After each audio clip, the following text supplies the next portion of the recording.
మహాశివరాత్రి పర్వదినాన్ని పురస్కరించుకొని ప్రకాశం జిల్లా దర్శిపట్నంలో వేంచేసి ఉన్న శివాలయానికి వేకువజాము నుంచి భక్తులు పోటెత్తారు. ఓం నమ శివాయ, ఓం నమ శివాయ అంటూ క్యూ లైన్ లో వచ్చి స్వామివారిని దర్శించుకున్నారు. ముందుగా ఆలయ అర్చకులు స్వామివారికి అభిషేకాలు, అమ్మవారికి కుంకుమ పూజలు నిర్వహించారు. ఆలయానికి స్వామిని దర్శించుకునేందుకు వచ్చే భక్తుల కోసం ప్రత్యేక క్యూ లైన్లు, మంచినీటి వసతి, దాతల సహకారంతో అన్న ప్రసాదాలు ఏర్పాటు చేశామని, అదే విధంగా సాంస్కృతిక కార్యక్రమాలు ఏర్పాటు చేశామని, 28వ తేదీ అనగా శుక్రవారం స్వామివారి రథోత్సవం జరుగుతుందని, ఈ రథోత్సవంలో దర్శి నియోజకవర్గంలోని ప్రజలందరూ పాల్గొని స్వామివారి కృపకు పాత్రులు కాగలరని కమిటీ చైర్మన్ నార్పశెట్టి శివప్రసాద్ తెలిపారు.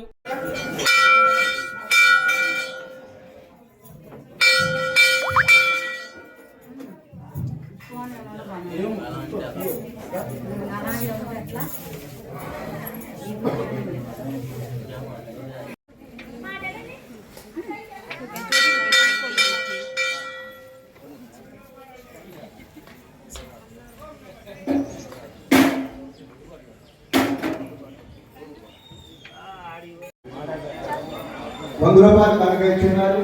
వారిని 10 గురుపతి స్వామివారు ఎలా కాపాడుకుంటున్నారు.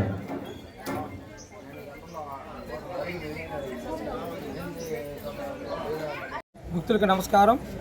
మన దర్శిపట్నంలో వెలిసి ఉన్న శ్రీ అన్నపూర్ణ సమేత కాశీ విశ్వేశ్వర స్వామి దేవస్థానంలో మహాశివరాత్రి పురస్కరించుకొని జరిగే పూజా కార్యక్రమాలు తెల్లవారుజాము 5 గంటలకు స్వామివారి సుప్రభాత సేవ, 5 గంటల 30 నిమిషాలకు స్వామివారి అభిషేకాలు, అలాగే ఉదయం 10కి భరతనాట్యం, 11 గంటలకు స్వామి అన్నప్రసాద వితరణ, అర్ధరాత్రి 12 నిమిషాలకి స్వామివారి లింగోద్భిషేకము, అలాగే తదుపరి 2 గంటల నిమిషాలకు స్వామి అమ్మవారి కళ్యాణ మహోత్సవం జరుగును.